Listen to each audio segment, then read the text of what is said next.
Friends, कैसे आप सब? बढ़िया है, मजे में है। और आई थिंक कि जितना टॉपिक मैंने आपको कल पिछले वीडियो में करवाया था सरफेस केमिस्ट्री का, वो आपको समझ में अच्छे से आया होगा। टाइप्स, क्लासिफिकेशन और टाइप्स हम पढ़ रहे थे कोलॉइड्स की, और उसमें मैंने आपको जो लास्ट बताया था on the basis of type of solid particles, और उसमें मैं दो टाइप्स जो है बड़े अच्छे से कर लिए थे, that is multimolecular colloids and macromolecular colloids. ठीक है, उसके बारे में मोस्टली सारी इन्फॉर्मेशन आपको अच्छे से समझ में आ गई होगी कि क्या और कैसे। क्लास टाइप हमारी बस्ती थी, वो हम आज डिस्कस करेंगे अच्छे से, क्योंकि थोड़ी सी इंपॉर्टेंट थी एज कम्पेयर टू उनके, क्योंकि यहाँ से क्वेश्चन ज्यादा बनते हैं, इसलिए मैं इसको थोड़ा सा अलग से करवा चाहता था, इसलिए मैंने आज की वीडियो को चुना। इसके अलावा उसके बाद हम ये अगर हमारा आज कंप्लीट हुआ तो उसके बाद नेक्स्ट टॉपिक भी हम आज ही स्टार्ट कर लेंगे, जो कि क्या है वो पता चल जाएगा। नॉर्मल सी बात है, इस टॉपिक के बाद चला जाएगा पता। तो ज्यादा टाइम वेस्ट नहीं करते हैं पहले, क्योंकि सर क्या आप भी बातें लगाते हो बातों में, काम कराइए, तो काम करते हैं पहले। ठीक है, और एक बात और बता दो भाई आपको, 5th चैप्टर कंप्लीट होने वाला है, उसके बाद क्या चैप्टर आपको करवाना है इसका चॉइस मैंने आपको दी थी, लेकिन उस चॉइस के साथ मैंने आपको कंडीशन भी बताई हुई है कि कौन सा, अगर आपकी मर्जी का चैप्टर आपको करवाना है तो उसकी कंडीशन जो मैंने बताई है वो पूरी करनी होगी। अगर वो नहीं पूरी हो पाती है तब तक, तो फिर मैं अपनी मर्जी का चैप्टर जो है वो करवाऊंगा, जो कि मैंने सोच रखा है। ठीक है, तो अब आपके ऊपर बात है ये तो कि क्या आपको करना है क्या नहीं। चलिए जी, तो अब बात करते हैं थर्ड टाइप के कोलॉइड की, that was associated colloids.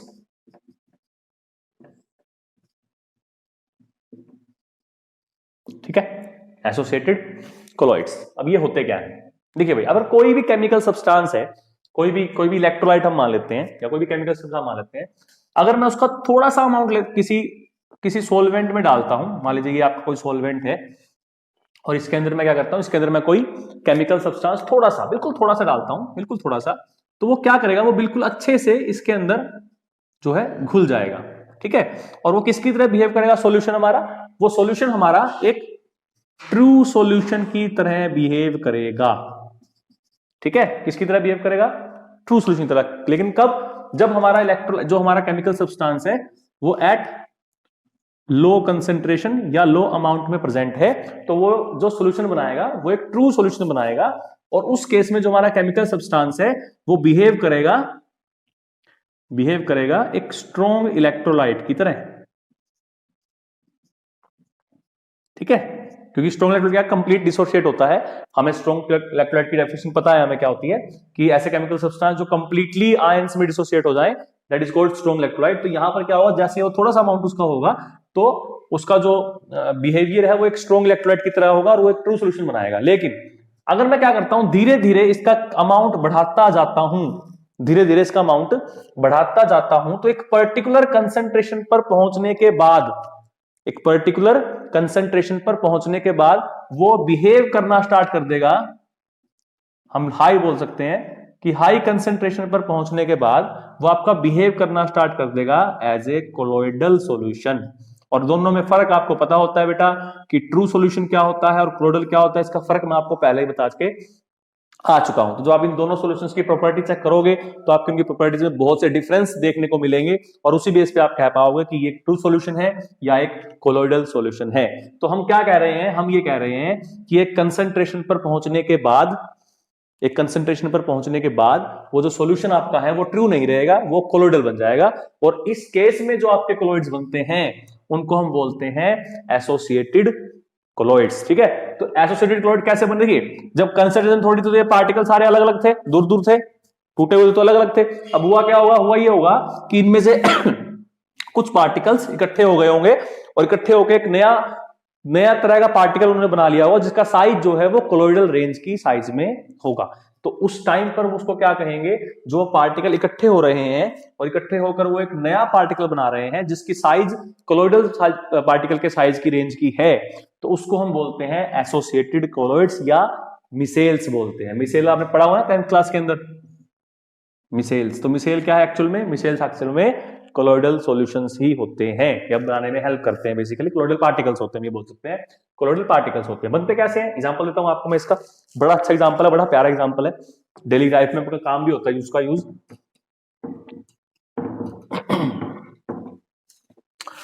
Soap, soap आपने सबने सुना हुआ है, सोप या डिटर्जेंट्स दोनों ही। ये दोनों ही क्या कर सकते हैं, ये दोनों ही आपके कोलोइडल बना सकते हैं। ठीक है, कैसे, देखिए सोप का फॉर्मूला जो होता है, जनरली हम जो सोप यूज करते हैं बहुत सारे फॉर्मूले होते हैं सोप के, बट मैं जनरली यूज करता हूं, मान लीजिए हमारे पास है C17H35 COO नेगेटिव और Na positive, it is the sodium salt of fatty acid.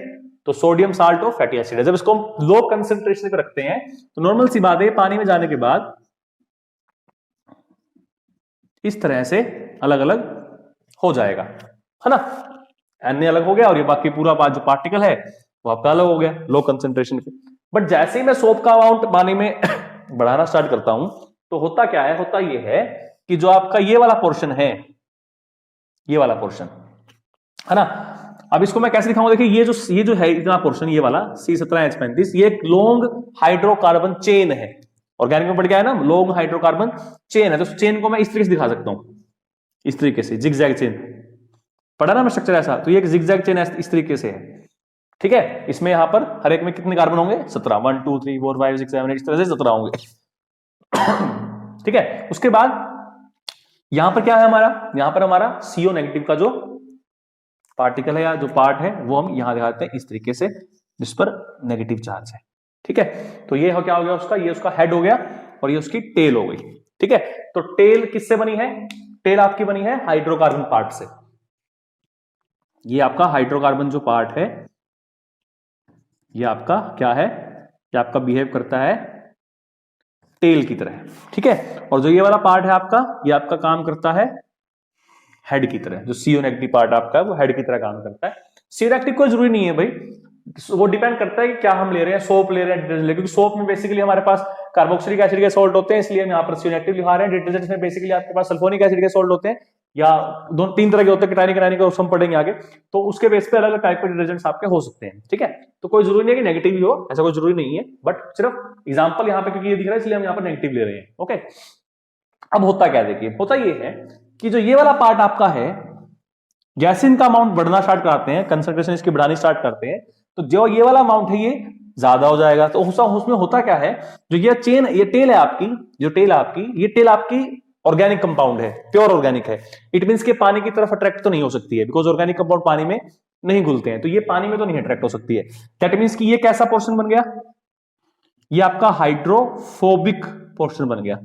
Phobic मतलब बताया था ना डरने वाला, तो हाइड्रोफोबिक पार्ट हो गया। तो जो टेल आपकी होती है, टेल आपकी हाइड्रोफोबिक पार्ट में आती है। जो आपका हेड है, क्योंकि इस पे चार्ज है और चार्ज पार्टिकल तो आसानी से आपके अट्रैक्ट हो सकते हैं पानी की तरफ, क्योंकि पानी के पोलर मॉलिक्यूल है, तो इसका मतलब यहाँ पर आयन डाइपोल इंटरेक्शन आपकी हो सकती है। तो उस वजह से यहां पर जो ये पार्ट कहलाएगा, ये आपका हाइड्रोफिलिक पार्ट कहलाएगा, है ना। तो इसके अंदर दो तरह के पार्ट हमें दिखते हैं, हाइड्रोफिलिक और हाइड्रोफोबिक पार्ट। अब होता क्या है, होता ये है बेटा कि जैसे ही हम इसको पानी में डालते हैं, अच्छा अमाउंट बढ़ाते हैं, तो क्या होता है, अमाउंट बढ़ने पर जो ये वाला पोर्शन है ये इकट्ठा होना स्टार्ट हो जाता है, एग्रीगेट करना स्टार्ट हो जाता है। ठीक है, और उससे एक नए तरह का पार्टिकल हमें दिखता है, जिसका जो साइज है वो नॉर्मल सी बात है एक सिंगल पार्टिकल से तो बड़ा ही होगा, और अगर साइज बढ़ गया है तो बढ़ते बढ़ते बढ़ते वो इस रेंज में पहुंच जाता है कि वो एक कोलोइडल सॉल्यूशन की तरह बिहेव करना स्टार्ट करता है। किस तरीके से, देखिए वो इस तरीके से होगा कि ये उसका हेड हो गया जो पानी की तरफ है, मान लीजिए बीच में इस सारा इसके आसपास पानी ना, तो पानी दूर, तो ये इससे ऐसे हो गया, ये ऐसे, फिर ये ऐसे, या मैं 10th में सीखा हुआ है, इसमें कोई नई चीज नहीं है बताने लायक, तो थोड़ा सा रिवाइज हो जाएगा आपको कि क्या कैसे होता था। इस तरीके से तो टेल आपकी पानी से दूर भाग रही है, और जो ये नेगेटिव पार्ट आपका है ये आपका पानी की तरफ अट्रैक्ट होना चाहता है, और यही क्या करेगा, ये आपके Na पॉजिटिव को भी अपनी तरफ थोड़ा सा अट्रैक्ट रखेगा। नेगेटिव पार्ट तो पॉजिटिव अट्रैक्ट करके रखेगा, ये नॉर्मल सी बात है ना। तो जो ये एक पूरा झुंड बन गया, इसको झुंड बोल रहे हैं ना, एक झुंड हो गया इकट्ठा, केमिस्ट्री की भाषा में कहें, इंग्लिश में क्या, क्लस्टर। तो जो क्लस्टर हो गया, झुंड इकट्ठा हो गया ये वाला पार्टिकल्स का, इसको हमने क्या नाम दिया है, इसको हमने नाम दिया है मिसेल। ठीक है, तो मिसेल क्या होता है समझ में आ गया, it is the cluster of aggregated particles. तो मिसेल क्या कहलाता है, मिसेल क्या होते हैं, it is the cluster of aggregated particles, या एग्रीगेटेड पार्टिकल्स ही बोल सकते हैं, एग्रीगेटेड पार्टिकल्स। ठीक है, उन सबका झुंड होता है, जो पार्टिकल इकट्ठे हुए हैं उन सबका झुंड जो होगा उसको हम मिसेल कहेंगे। एक झुंड के अंदर कम से कम 100 पार्टिकल जो है वो हो सकते हैं। ठीक है, एक झुंड के अंदर कम से कम 100 से लेके 1000 तक जो है वो पार्टिकल जो है हो सकते हैं, वो मिसेल बना सकते हैं। वो डिपेंड करता है कि कितने पार्टिकल इकट्ठे हो रहे हैं, 100 हो रहे हैं, 200 हो रहे हैं, 400 हो रहे हैं, 500 हो रहे हैं, 1000 हो रहे हैं, ठीक है। तो वो सब क्या बना सकते हैं, वो सब आपके मिसेल बना सकते हैं। तो आई थिंक आपको मिसेल फॉर्मेशन या एसोसिएटेड कोलॉइड समझ में आएगा। देखिए एसोसिएट हुए हैं, ना तो किसी से टूटे हैं ना किसी से जुड़े हैं, ये सिर्फ एसोसिएट हुए आपस में, पहले से टूटे हुए थे, बस सारे क्या हो गए, आपस में इकट्ठे हो गए, तो उनको बोलते हैं एसोसिएटेड कोलॉइड्स। तो इनको बोलते हैं, और वो बनते किससे हैं, मिसेल से बनते हैं। मिसेल क्या होते हैं, क्लस्टर होता है पार्टिकल्स का, उनका साइज इतना बड़ा हो जाता है, या उन मिसेल का जो साइज है वो कोलॉइडल पार्टिकल की रेंज में लाई करता है, और उस वजह से वो कैसे कोलॉइड्स बनाते हैं, एसोसिएटेड कोलॉइड्स जो है बनाते हैं, ठीक है। अच्छा, अब मैंने आपको एक वर्ड बोला था, मैंने आपसे एक बात कही थी कि भाई लो कंसंट्रेशन पे तो ये नहीं बनाते हैं, लेकिन एक पर्टिकुलर कंसंट्रेशन पर पहुंचने के बाद, एक पर्टिकुलर कंसंट्रेशन पर पहुंचने के बाद ये कोलॉइड बनना स्टार्ट कर देते हैं, मिसेल बनना स्टार्ट कर देते हैं। तो उसको नाम दिया, जिस कंसंट्रेशन पर पहुंचने के बाद ऐसा होगा उस कंसंट्रेशन को हम कहेंगे क्रिटिकल मिसेल कंसंट्रेशन, ठीक है, critical micelle concentration, that is CMC. CMC, तो सीएमसी क्या होता है, वो concentration above which colloid formation take place, ठीक है। The formation, the concentration of electrolyte at which micelle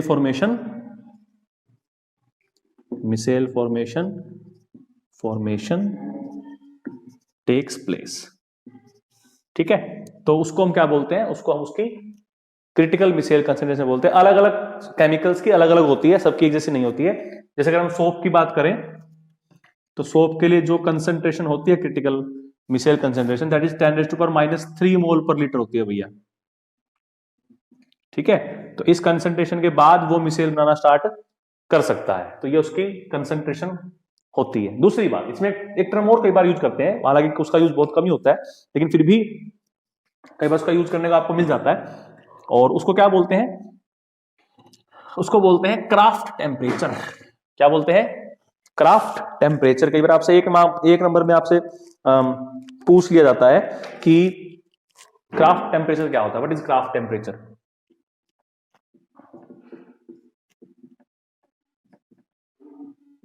craft temperature, ठीक है। तो सीधी सी बात, जैसे ये डेफिनेशन है वही है, the temperature above which micelle formation take place is called the Kraft temperature, ठीक है। The temperature above which micelle formation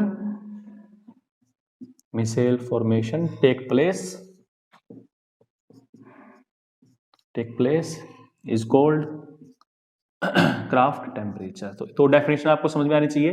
paper में आपसे पूछ सकते हैं 1 मार्क्स में भाई कि व्हाट इज क्रिटिकल, 2 नंबर में इकट्ठा पूछ लेते हैं कि what is critical micelle concentration and Kraft temperature, दोनों भी पूछ सकते हैं, एक भी पूछ सकते हैं। 1 नंबर में आपसे कई बार ये पूछ सकते हैं what is the critical micelle concentration for soap, ठीक है। तो ये जितनी बातें बता रहा हूं ये सब इंपॉर्टेंट है, एग्जाम में यहां से सबसे क्वेश्चन आता है और आता रहेगा, ठीक है। तो इसलिए इनको हल्के मत लीजिएगा कि ये तो कुछ भी क्वेश्चन नहीं आया तो याद हो गया, बट पढ़ के जरूर जाइएगा एक बारी, ठीक है। अच्छा देखिए, अब आपको मैं एक चीज और बताता हूं, इसमें बड़ी अच्छी बात है,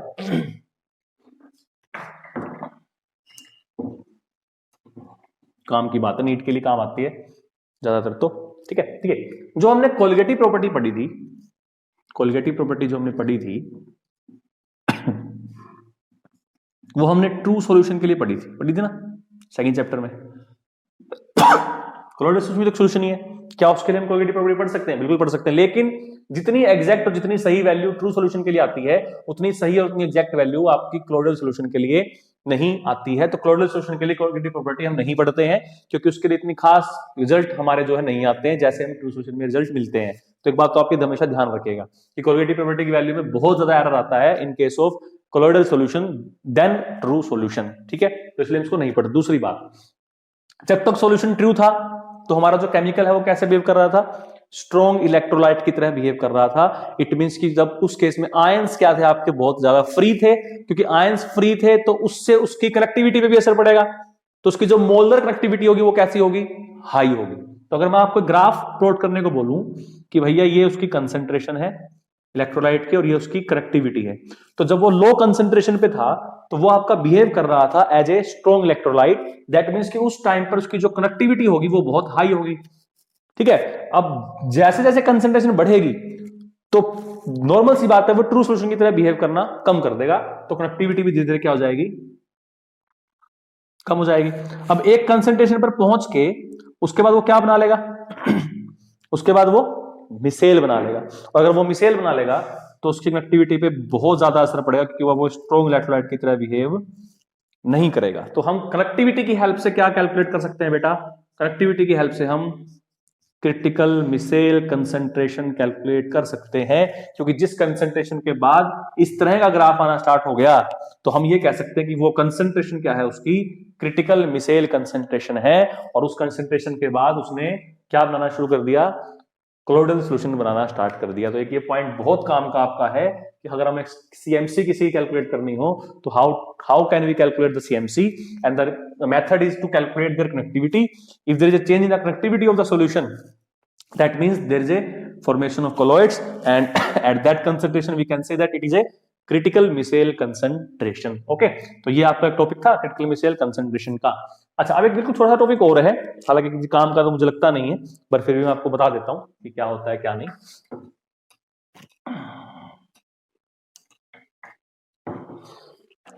क्लीजनिंग एक्शन ऑफ सोप एक आपका आता है बेटा टॉपिक, 10th में भी आपका आया था।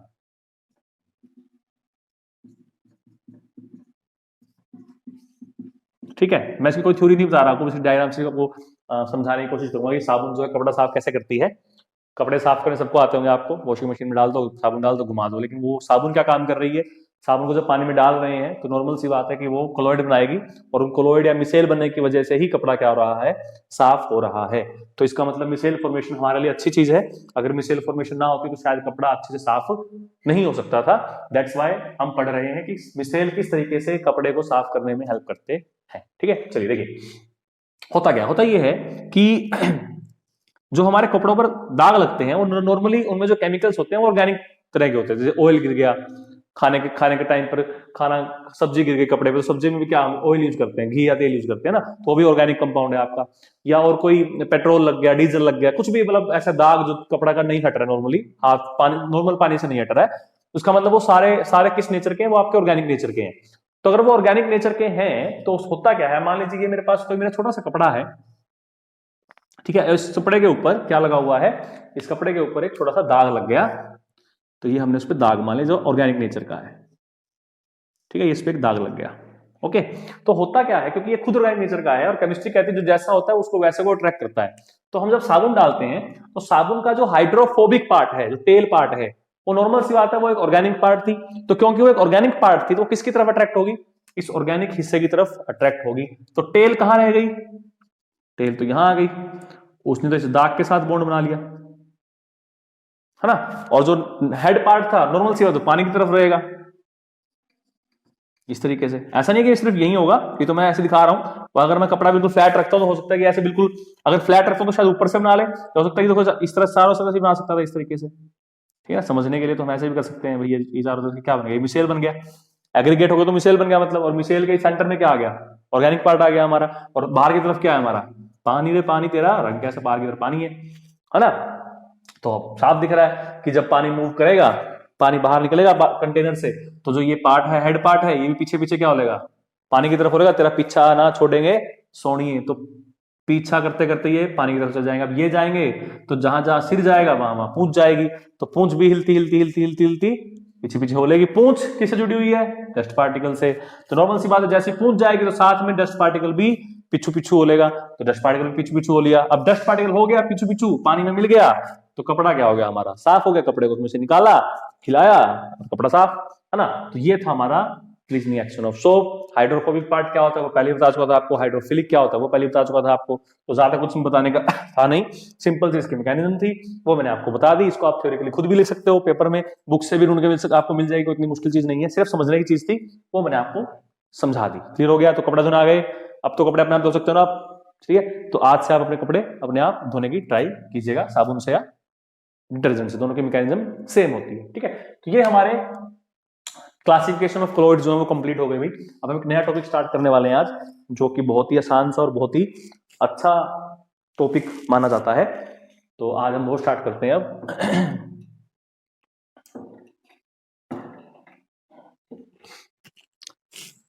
अब बात आती है भैया कि क्लोइड को कैसे बनाएंगे, क्लोइड को कैसे बनाएंगे, दैट इज प्रिपरेशन ऑफ क्लोइडल्स।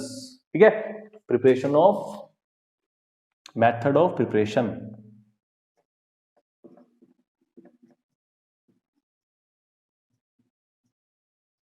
ठीक है, ऑफ ऑफ। अब ये ऑफ बहुत बढ़िया चीज लिखी है, लिख के आ रहा हूं भाई मैं।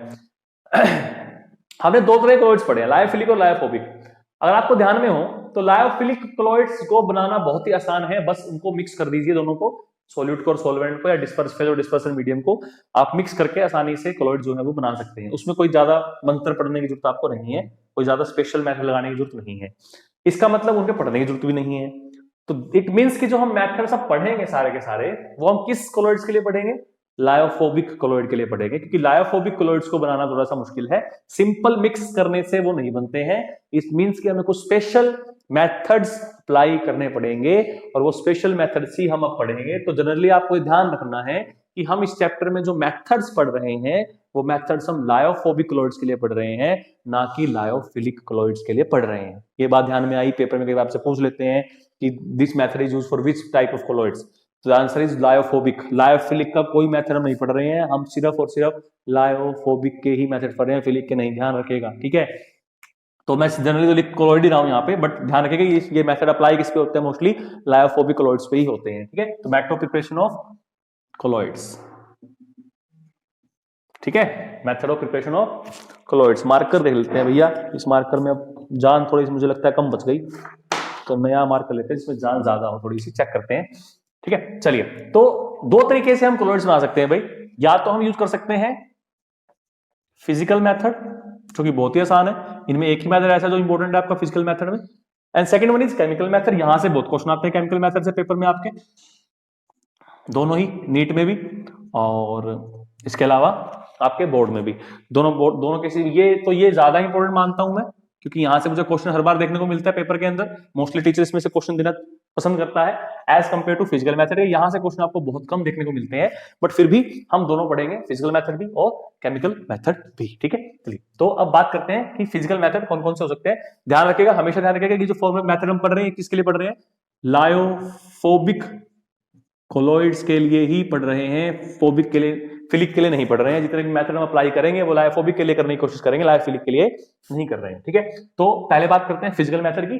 कितने तरह के फिजिकल मेथड हमारे हो सकते हैं जो हमें पढ़ने हैं? ठीक है, 3 फिजिकल मेथड आपके सिलेबस में बताए गए हैं आपको, जिसकी हेल्प से हम लायोफोबिक क्लोइड्स को जो है वो बना सकते हैं। तो इसमें सबसे पहला मेथड जो आता है हमारा, that is disintegration method.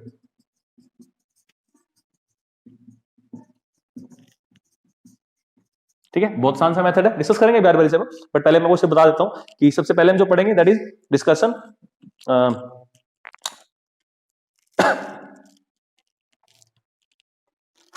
Disintegration method, या इसको डिस्पर्सन मेथड भी बोल देते हैं, डिस्पर्सन मेथड भी बोल सकते हैं। अच्छा, एक खास बात और इसमें आप ये कह सकते हो कि इसको आप कंडेंसेशन मेथड भी बोल सकते हो।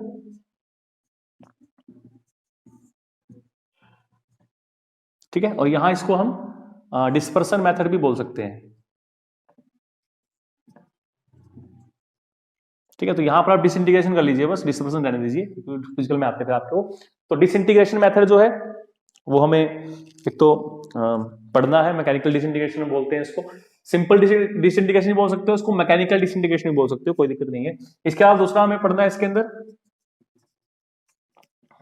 ब्रिज-आर्क मेथड, तो ये हम डिस्कस करेंगे। एक तो ब्रिज-आर्क मेथड क्या होता है, इसके अलावा तीसरा हम जो पढ़ेंगे पेप्टाइजेशन। पेप्टाइजेशन, हाँ, तो पेप्टाइजेशन जो है, ये 3 मेथड आपके ऐसे हैं जो आपके डिस्पर्सन मेथड में या फिजिकल मेथड में आपके आते हैं बेसिकली। ठीक है, तो ये 3 मेथड आपके हैं, ब्रिज-आर्क मेथड, या इसको हम इलेक्ट्रिक डिस्पर्सन मेथड ही बोलते हैं, इलेक्ट्रिक डिस्पर्सन मेथड।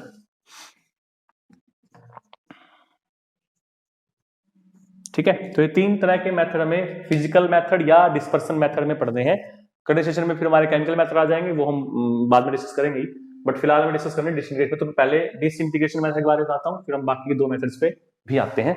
जो थर्ड वाला मेथड आपका है भाई, ये बहुत इंपॉर्टेंट है, यहां से आपको हर बोर्ड में एग्जाम में क्वेश्चन मिल सकता है, ब्रिज आर्क से भी कई बार क्वेश्चन आ जाता है, बट ये लेस इंपॉर्टेंट है एज कंपेयर टू पेप्टाइजेशन के। ये तो बहुत कोई खास इंपॉर्टेंट नहीं है इतना, बस थोड़ा सा आपको इन्फॉर्मेशन होनी चाहिए, ज्यादा कुछ इसमें है नहीं। ठीक है, तो चलिए इसको साफ करते हैं और थोड़ा सा आपको बताते हैं मेथड्स के बारे में।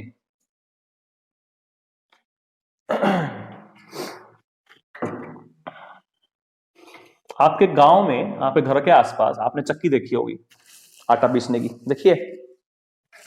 अगर देखी है तो अच्छी बात है, नहीं देखी है तो कोई बात नहीं भाई, देख लीजिएगा, यूट्यूब पे देख लीजिएगा कैसे होती है।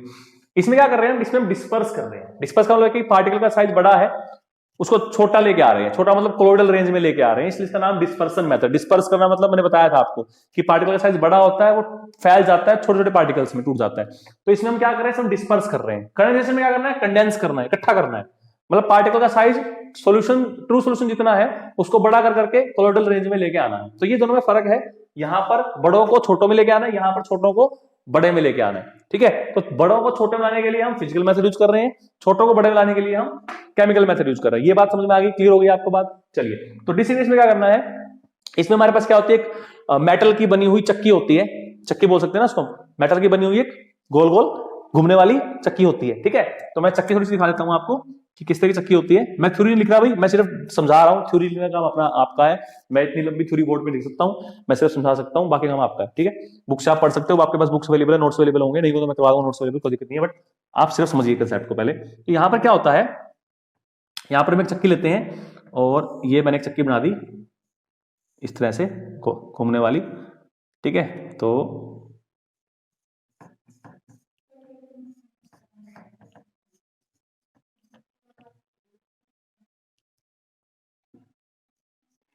ठीक है, अब दोनों में से बात है, एक तो होगा, दो पार्ट होते हैं चक्की के, तो दूसरा पार्ट हमने बना दिया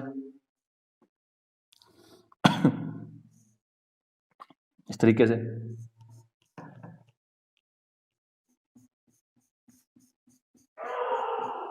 ठीक है, तो ये आपके ऐसे घूमती है, ऐसे ऐसे घूमती है। तो होता क्या है, यहां से हम क्या करते हैं, यहां से हम सस्पेंशन, क्योंकि सस्पेंशन के पार्टिकल का साइज, जिस भी सॉल्यूशन का हमें क्लोराइड बनाना है उसका सस्पेंशन हम पहले तैयार कर लेते हैं, और उस सस्पेंशन को क्या करते हैं, उस सस्पेंशन को हम इस चक्की के थ्रू यहां डालते हैं, तो वो जो घूमेगी, तो जो उसके पार्टिकल्स हैं, वो पार्टिकल्स, नॉर्मल सी बात है, पीसने की वजह से छोटे हो जाए। जैसे गेहूं है, गेहूं का आटा बन जाता है ना, तो गेहूं को पीस देता है, वो उसके पार्टिकल्स को पहले से छोटा कर देता है। तो वही बात हम यहां कर रहे हैं कि यहां पर क्या होता है, यहां पर हम जो सब्सटेंस हमारा है उसको हम क्या करते हैं, मिक्स करते हैं हमारे मीडियम के साथ, तो उससे एक सस्पेंशन बन जाता है। तो उस सस्पेंशन को हम पास करते हैं हमारी चक्की में से, और जब इस चक्की में से हम पास करते हैं, इसको क्या बोलते हैं, कोलोइडल मिल बोलते हैं, मिल मतलब चक्की, कोलोइड मिल। ठीक है, तो एक कोलोइड मिल होती है, इसके अंदर से हम इसको पास करेंगे, और बेसिकली इतनी फास्ट पास करते हैं कि जो सस्पेंशन में पार्टिकल का साइज है वो छोटा होके किस में कन्वर्ट हो जाता है, कोलोइडल में कन्वर्ट हो जाता है, और इसको नाम दिया गया था मैकेनिकल डिसइंटीग्रेशन मेथड, क्योंकि मशीन इसमें यूज की गई है, that's why it is called mechanical disintegration method. ये जो डिस्क आपकी है, ये डिस्क होती है चक्की के पार्ट, डिस्क, और ये डिस्क किसकी बनी हुई है, आपकी मेटल की डिस्क बनी हुई है, मेटालिक डिस्क जो है वो आपकी बनी हुई है। तो ये आपका पहला मेथड हो गया, किसी काम का नहीं है खास, बहुत थोड़ा मेथड है, बस ध्यान ही रखना है कि जिसका भी क्लोराइड बनाना है उस पार्टिकल्स को एक डिस्पर्सन मीडियम में डाल के सस्पेंशन बना लीजिए पहले आप, फिर सस्पेंशन को चक्की में से पास कीजिए, चक्की में पास करेंगे, इसको बहुत तेजी से घुमाइए, घूमेगी तो नॉर्मल सी बात है, और उसका गैप का भी ध्यान रखना है भाई, ये गैप का ध्यान बहुत जरूरी है, गैप कितना करना है, गैप ज्यादा रखना है कम रखना है, जितना कम गैप करोगे उतना बारीक पीसेगा, जितना बारीक पीसेगा उतना चांसेस है कि वो ट्रू सॉल्यूशन ना बन जाए, तो इसलिए गैप को भी मेंटेन करना जरूरी है चक्की के बीच का, कि गैप कितना रखें। ठीक है, तो उस गैप पे भी पार्टिकल का साइज जो है डिसाइड करता है। अब इतना गैप कर दो कि पीछे ही ना, तो सीधे निकल जाएगा, हमारे पास सस्पेंशन बन गया, है ना। तो गैप का ध्यान रखना भी बहुत जरूरी है, उसको बहुत स्पीडली घुमाइए, उससे क्या होगा, जो सस्पेंशन में पार्टिकल्स हैं वो क्लोइडल में आ जाएंगे, और फिर हमें सॉल्यूशन जो है यूज करने के लिए मिल जाएगा। तो ये आपका पहला मेथड था, that is disintegration method. I think आपको समझ में आ गया होगा। चलिए, अब आपके पास एक मेथड और हम डिस्कस कर सकते हैं, शायद हमारे पास टाइम हो इतना, आसान सा मेथड, क्योंकि वो भी हमारा मुश्किल मेथड नहीं है। उसके बाद बाकी का हम करेंगे नेक्स्ट वीडियो में। तो पहले एक मेथड देख लेते हैं। नेक्स्ट मेथड आपका है ब्रिज आर्क मेथड या electric dispersion method. Electric dispersion method, ये मेथड मैं इसलिए फटाफट बता रहा हूं क्योंकि कोई काम के नहीं है इतने, आपके पेपर में इसका क्वेश्चन बहुत कम बनता है। ब्रिज आर्क मेथड, ठीक है, ब्रिज आर्क मेथड बहुत आसान सा मेथड है, बहुत बढ़िया मेथड है। इसमें करना क्या है, मोस्टली ये मेथड यूज करते हैं उन मेटल्स के लिए, उन मेटल्स के क्लोराइड्स के लिए जो बहुत अच्छे, बहुत ही ज्यादा अच्छे कंडक्टर हैं इलेक्ट्रिसिटी के। ओके, ये बात ध्यान रखिएगा कि ये मेथड किसके लिए यूज करते हैं, उन मेटल्स के लिए यूज करते हैं विचार गुड कंडक्टर ऑफ इलेक्ट्रिसिटी, ठीक है, उनके लिए मोस्टली, जैसे गोल्ड हो गया, है ना, सिल्वर हो गया, इन मेटल्स के लिए मोस्टली हम गोल्ड के लिए इसको यूज, तो गोल्ड का ही मैं एग्जांपल आपको दूंगा। इसमें करना क्या, बहुत ही आसान मेथड है बेटा, बहुत ही आसान, कोई दिक्कत वाली बात नहीं है इसके अंदर। देखिए इसमें करना क्या है, इसमें करना ये है कि मान लीजिए ये हमारे पास एक कंटेनर है, इस कंटेनर के अंदर हमने हमारा डिस्पर्सन मीडियम लिया हुआ है, जिस भी मीडियम में हमने क्लोराइड बनाना है वो मीडियम ले लिया, और क्या करते ये हैं कि इसके बाहर यहां पे क्या करते हैं, आइस रख देते हैं ताकि ठंडा रहे, ठीक है। यहां सारी तरफ हमने क्या भर दी, यहां पर हमने आइस भर दी, ठीक है, हमने क्या रख दी, इसमें आइस जो है वो इसके बाहर रख दी। अब जिस मेटल का हमने कोरिडोर बनाना है, उस मेटल के हम इलेक्ट्रोड लेते हैं भैया, तो ये हमने 2 इलेक्ट्रोड ले लिए,